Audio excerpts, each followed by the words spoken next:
This episode is brought to you by High Point Market. Welcome to the Design Dash podcast, your guide to designing a life you love. Join us as we explore the keys to living the life you want without compromise.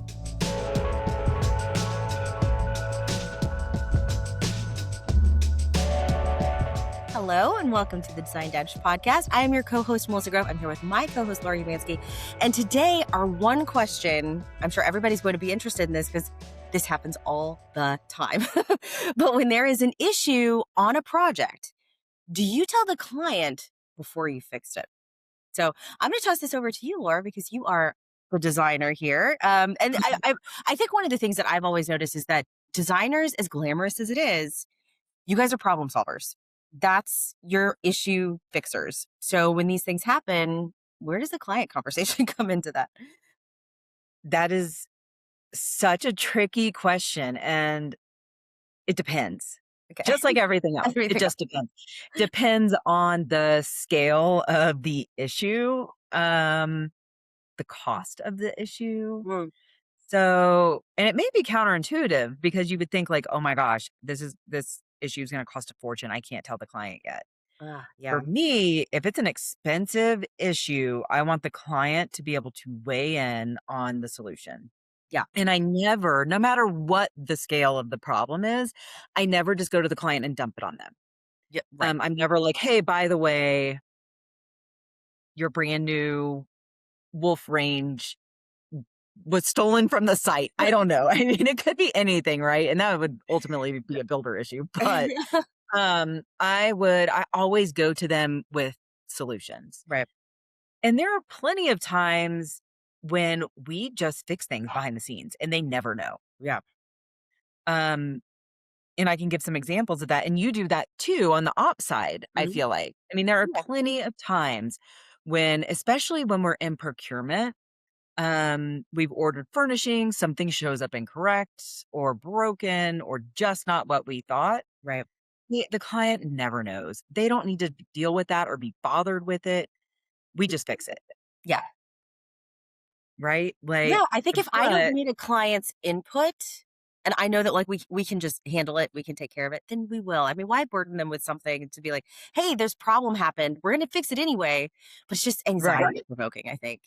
Yeah. Right. And then it's also like, what's your goal in telling them? Like, do you want kudos that you're fixing it? Like, do you want them to be, yay, go you? Like, what are you looking for?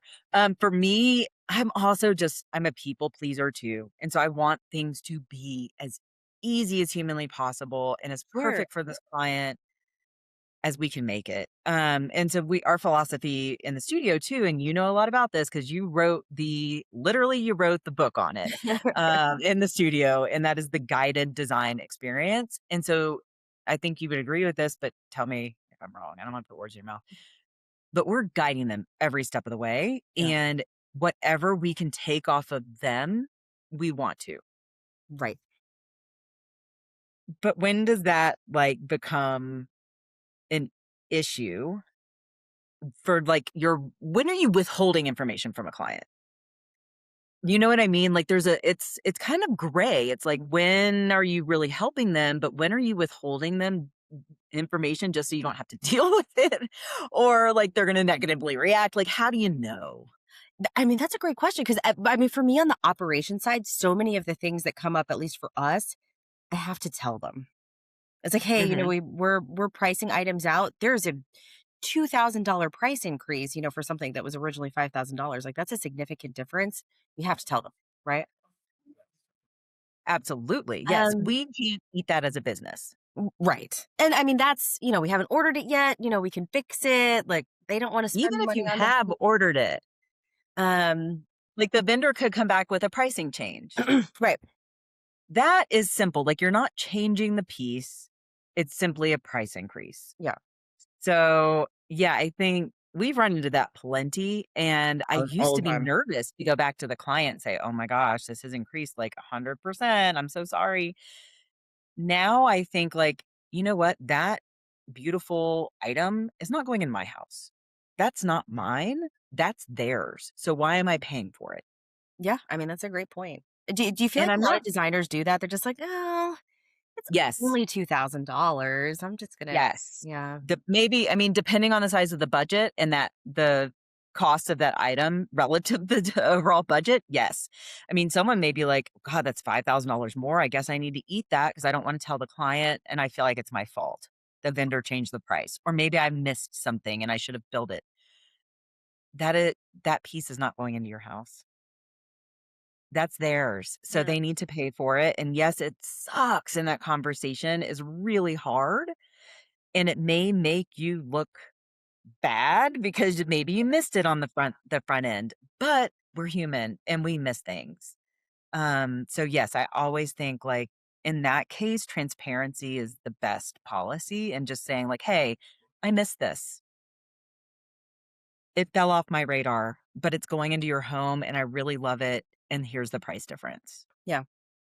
I think a lot of clients actually appreciate that honesty. I don't know if we've had a lot of clients say, "Ugh, okay, now I'm questioning Yeah. everything else." You know, it just doesn't Well, I I'm sure don't they're irritated because it's annoying. Like no one know. wants to get billed after the fact for something that thought was included in the first place. Yeah.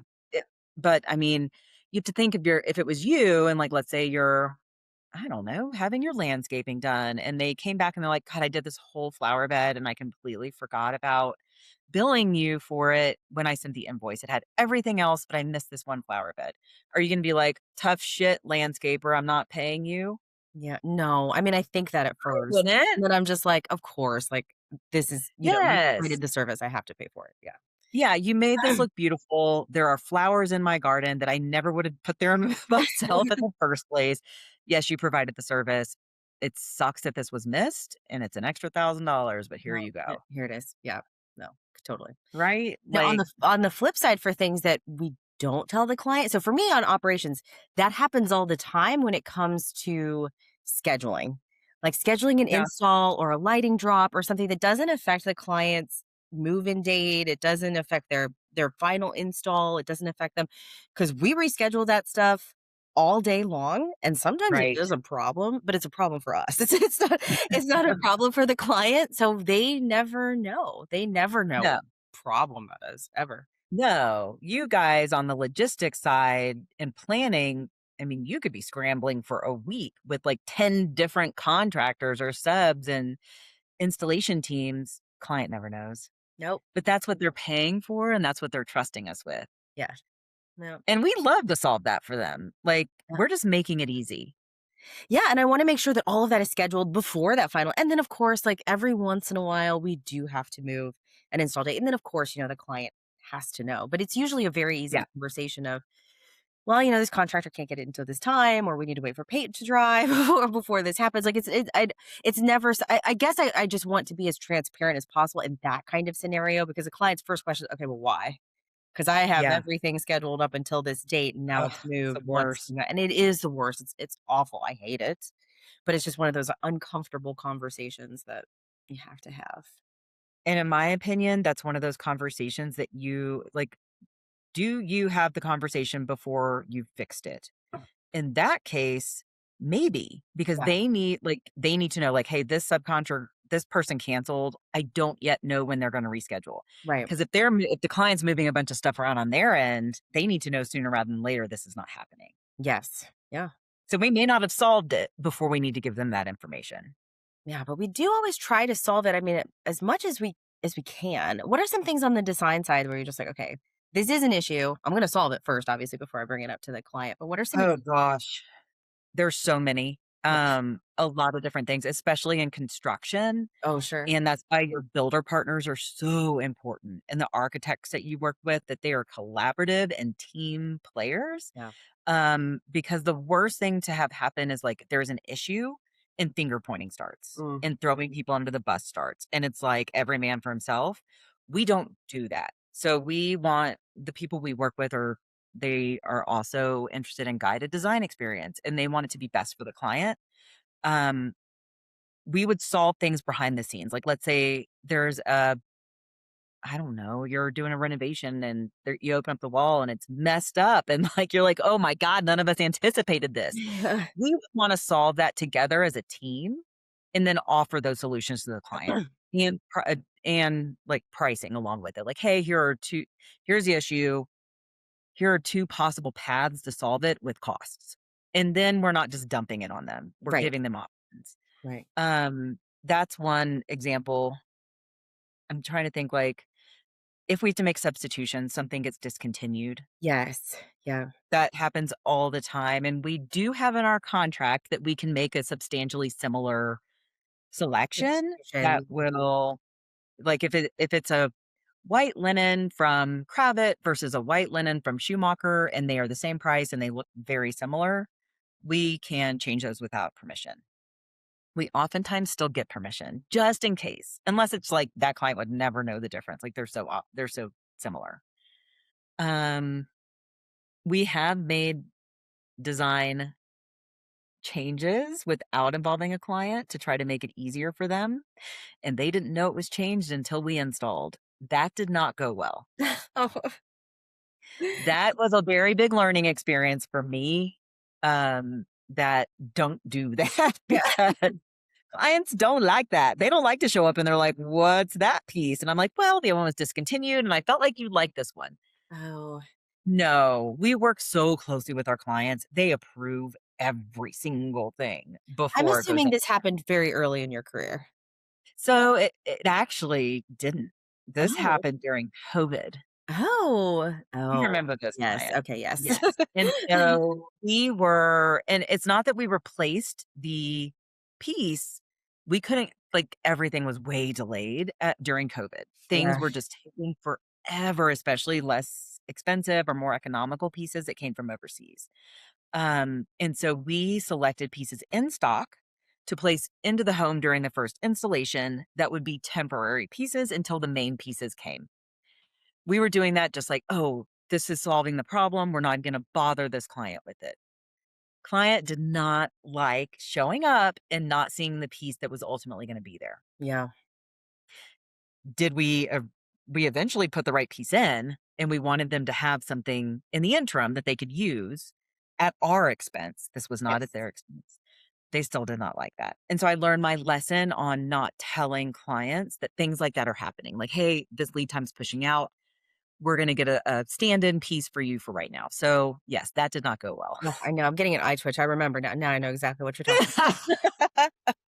That was a big issue and that went on for a while on that That was just one such project. that was such a bad time. We signed that client right before like a week before everybody went home and promising a deadline that would have been it was still kind of an aggressive deadline but totally doable and then bam, COVID. Yes. pandemic. And that was Yep. that And was I was hard just trying to make their lives easier by not burdening them with all of these delays and like shipment issues and things and just because like, we were oh, telling them constantly like, hey, this is now 16 weeks instead of yes. 8, like oh, this is not going to ship at all now. It was just Yes. bad time. It was a bad time. So yes, I feel like I learned my lesson on that. And like if there is going to be a replacement piece of any kind, even if it's temporary, client needs to know. Hmm. And we do So often do this, just as a note for anybody who's listening. Sometimes, I mean, as you know, lead times get long. Something is just not in yeah. stock for a second. We offer to our clients, okay, well, we'll put something in there temporarily Yeah. until that piece comes in. And most of the time, it's totally fine. They totally get Right. it. Especially for people who have a really tight timeline. Like they're Mm. moving from the East Coast and here, there's like, well, I just need to function in my house for a And we'll second. even like recommend rental furniture, and that's Yeah. very easy. Like they can Yeah. go to a rental company. We'll select the pieces from that company for them, even, and then they get it delivered. Fine. It's Yep. super easy. Yeah. So yeah, we learned our lesson on that one, and no, it was not the beginning of my career. That was fairly recent and very painful. What else? Like I feel like budget changes are such a big point of contention if you don't bring them up early. Yes, and, but we also bring up budgets very often, just the way that we present to clients. So we'll present, our concept budget, then we're presenting a budget to them when we have our furnishings presentation, and then but we're also taking a look at that pricing and that time. Now, typically that time frame is going to be 6 to 8 weeks, from the time like this client signs to the time that we're finally presenting. But what if that client goes on an extended vacation? What if they're in Yeah. construction? Something else happens. There's a lot of price changes that happen in between that time. So we try to set a threshold, if it's more over a certain percentage, or if it's over $500 or something like that, and then we do let the client know, do we want, and but we'll also say, here's another option. So we're always coming in with some kind of solution still. We're never letting a client sit there with like, oh, well, I guess I got to rethink this now. Like, no, again, it's a guided design experience. Yes, I'm going on Wayfair today. This is a problem, but hey, here's the fix. And then we also, I mean, even if we do give them two options, we'll say, we think that option A is probably the route to go. Always. Yes, and that's actually this is a completely different podcast topic, but that's a great thing to train your team on, Mm, is like, don't just present the issue, present the options. If there's more than one, this is the one we prefer, mhm. because your client is coming to you for your opinion. That's what they're paying for. Yeah, They don't want to have to make all the decisions all the time. It's fun to a point, and they want to be collaborative, but I think at some sure. point you need to say, I like both of these. This is my preference. Yep.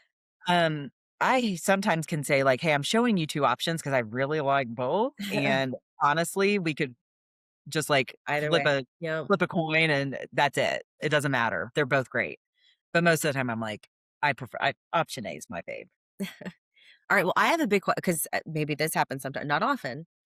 What if you get to installing a tile or installing something, like we're talking construction now, and you see it as a designer, you're like, oh, well, that's not what I thought that was going to look like in here.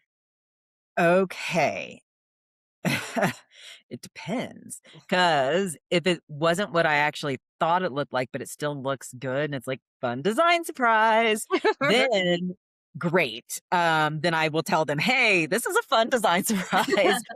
Not what I thought it was gonna be, but I really do love it. How do you feel?" Yeah. And so then it's conversation, and I'll just be upfront with them like, "Hey, this is not what I was expecting." Mm. Um, if it is something that's like a performance issue, like Oh, geez. we have run into that, and we don't hide that from, I mean, you can't hide it. Like, Yeah.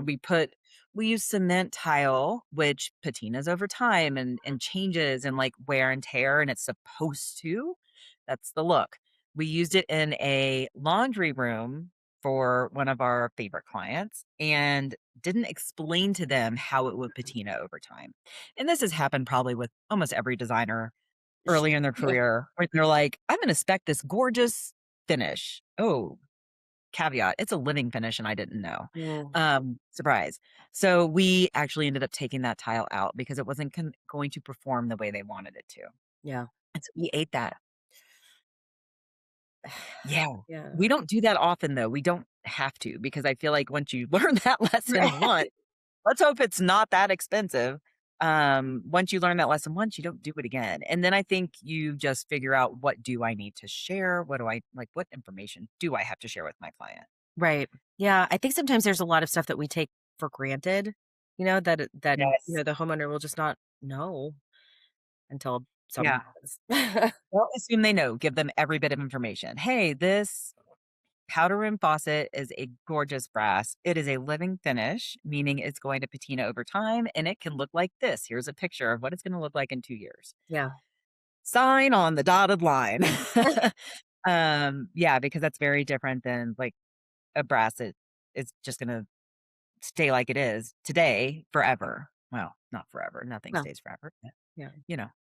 Um, yeah. Did that answer your question? I It feel like I'm on a did. I wanna ask an even bigger question because I don't think this has ever happened while I've been here, so maybe it's never happened. knock on wood, whatever you're going to speak into existence. What if something gets damaged? Like, what if there's, like, severe Oh. damage to property at the house? Like, and it could be, Oh. in construction, like, it's fixable, but do you let the client know? And I mean, again, it's probably one of those things where it's like, well, it depends, and Yeah. I haven't seen that in the time I've been here. Um, I mean, we've run into like, oh my gosh, we have a console going into this niche and we measured wall to wall instead of baseboard to baseboard. Mm. And the baseboard's taken inch off of that wall, and that console is tight, and it's not gonna fit unless we cut that baseboard out. Okay. Um, we, in the past, have done this both ways. We've run into this dumbass situation more than once. We clearly don't learn our lesson on this one. We have now, but in the past. So we have cut out the baseboards and just made it look, cleaned it up, have our crew fix it, make it look beautiful. Console goes in. Mhm. We didn't really even have to tell them. Yeah. It just looked really nice. But then we have clients that want that kind of information and we involve them in that decision. Do you want this? You want us to take the baseboard out and make it look clean and put the Yeah. console in? Or would you rather have a different console? And so we offer that option. We've run into this too, maybe not with construction or damage to the house, but where we have a way we typically approach things like running cords under a rug. Yeah. We would cut the rug. This sounds insane, but this is what we do. We have a floor lamp floating in the room. We cut the Yeah. rug underneath it, slice the rug, not me, the installers, and they fish that cord through and plug it into a floor plug. Yeah. We've had clients freak out at us doing that. And that's just something we do. I mean, would we do it to like a $30,000 rug that's custom? No. Right. But we would do it with like a bound wool. Or Sure. maybe we would. I don't know. Anyway, we've run into that. I mean, But when like I a first found out that we did something like that, I was like, "Oh my gosh, we're damaging the rug. Like, how could anybody do something like this?" But then when you think about it just from a practical perspective, like, why wouldn't you? Like, yeah, are you fine. the rug is specific for that room, specific for that purpose. Like, even Yes. if you were to move, you might not be able to use that rug again. Like, And if that rug goes to another house, I don't care if it's $100,000 rug. It can be repaired. sure. There are plenty of people that can relieve those spots. And just depends on if is this an investment piece? Like, okay, great, then we'll use this company. Is it a like broadloom that we bound? Cool, we'll use this company over here. Yeah, yeah. Like there's always a fix. But it shocked me that the client cared that much about something they wouldn't even see. Yeah. Like their head almost blew off. They were like, "What?" Uh, I'm trying to think if we've had. I mean, shit, we've had to shoot. We've had to take doors off hinges to get sofas in. Yeah. But like, if there's any damage, we just have our handyman on site to fix it. I don't think there's ever been anything that's like, man, we did something so intense that it was structural and caused half the house to fall down. Knock on wood. Well, I do remember that one time I had just started working with you. I just started working here. Oh I wa God, did I we was, like, make a house 2 on weeks that? no, you know this story. I Uh, was, like, maybe a month in, maybe 2 months in, and it was, like, one of my very first photo shoots, and I had just hired a new marketing assistant, and she we were closing one of they had pocket doors, and she just, like, ripped it out of there and just, like and pulled it off of its track, and I flipped out. I was like, "Oh my oh, god." Like, this is my very first photo shoot. This client is so nice. Like, I don't know what to do. Like, this is my new assistant. Like, we were all just freaking out. And I remember, I think I texted you or something like that. It's like, "Hey, I am so sorry. Like, this is a huge issue." And you're like, "Oh, just call the builder." And it was, it was Erin Stetzer, and she had it fixed oh, in yeah. 5 Okay. seconds. Like, she brought Uh-huh. over there, no problem. I just thought, like, the whole house was gonna collapse. I was just like, "Oh my gosh, like, everything is an issue." And then I realized, like, most things are fixable, and, like, it's fine. Everything is fixable. It's funny because, like, that's why but it's like, do you tell the client? Yes, the door's off the track. You have to. Yes, but don't worry, Aaron's sending someone, they're gonna fix it right now. Yeah, Like, yeah, and it was no there problem. you go. Yes, I'm telling you, here's the fix. Yep. And I think that is true. Like everything is fixable, but to a client, it may look really scary. Yeah, oh, yeah, it was Um, scary for me. but yeah, or for you, like, okay, I was out of town 2 weeks ago and our air conditioner is in our attic above our hallway, right outside my husband's office. It stopped work. It stopped draining. It had like a backup or something and started Mhm. leaking through the ceiling, Yeah, which can look very, very oh, scary, like yeah. leaking water through. I'm out of town. My husband's freaking out because we have water coming through the ceiling. And I'm like, oh, don't worry about it. Just turn the system off and like we'll get whatever's clogged fixed and like repair the sheetrock or whatever. Like it's fine. Yeah. Yeah, it's not a big deal. To him, he's like, oh my God, I can't even begin to fathom how I'm going to fix this right now. Right. Well, because it's so unknown. Like I just don't know a lot about, well, I mean, I do now because working here, Right. Yeah. but You've been doing. But you just think, "Oh my gosh, everything is a problem. I gotta call somebody out here. It's gonna be a huge deal. It's gonna be expensive. It's gonna be this or that." And yeah, what I've realized, like, I mean, and even if it is, whatever, but at least we could take care of it. And I think We can that's take care of it. that's Yes, the we can best take care of feeling it. is just like, "Don't worry." And then, we always let a client know, like, "No need to worry. We got it handled." And I've had that pit in my stomach a million times where I'm like, oh, this is a big mistake.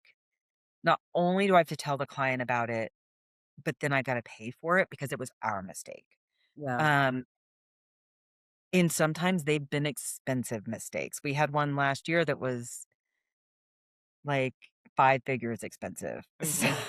So, um, and then I just get a pit in my stomach. I'm like, oh my God, I've got to deal with this, and this is really costly. And then I just remember it's only money. It's okay. Yeah. It's okay. It's okay. We're gonna fix it. Um, yeah. Sometimes eating that cost, I'm just like, "Okay, well, we'll just eat it." Like, it'll suck, but, like, at least I don't Ugh, have to have this difficult conversation. yeah. But there is you reminded me, there is a difficult conversation that I absolutely hate having, and we had to do it was it this year or maybe late last year? Their construction timeline took longer than we expected. Well, we'd already ordered all their furniture for a certain install date. Well, Yeah. that furniture is in there and it's still getting warehoused, and so it's still incurring a warehousing cost, and we had to go back to the client and ask for that money. And I think there is a Ugh, kind of threshold where I yeah. was like, "Oh, if it's $500, sure." Like, maybe even 1,500, I'd be like, "Sure." But No. this was not.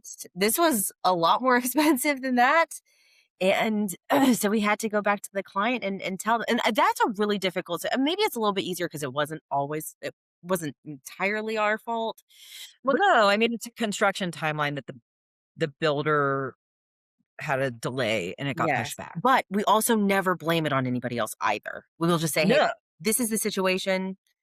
it's It's going to facts. be this Those are much." facts. Yes, and we were very factual about it, and, they're wonderful clients, so Yes. they paid immediately, like, we were just worried over nothing. They were like, No, "Oh, and okay, fine." they were not unaware Yeah. of the timing pushing. So I don't think it would, but did we start letting them know ahead of time that, hey, Yeah, we're we this is did. gonna okay. And so that's another thing is you're setting that expectation. It's not a surprise on the back end. So you started letting them know as soon as you did. Yes, we just didn't know how much it would be until, like, Right. maybe, like, 2 months before we were requesting it. I was like, "Gosh, this is." I would be upset to receive this bill, but but they Um, understood, they understood what was going on, and I think we explained it. Again, we were very neutral, we didn't have any emotion, we weren't very apologetic either, like, "This is the situation." They said, "Oh, okay," yeah, and here you go. no problem, Right. no problem. Woof, I love when that happens because that just like I'm getting anxiety right now. Uh, we have so many different examples of this. I feel like you're Yeah, right. We problem solve all day long. And I think it really is just like that. It's the communication and how soon do you do it? yeah.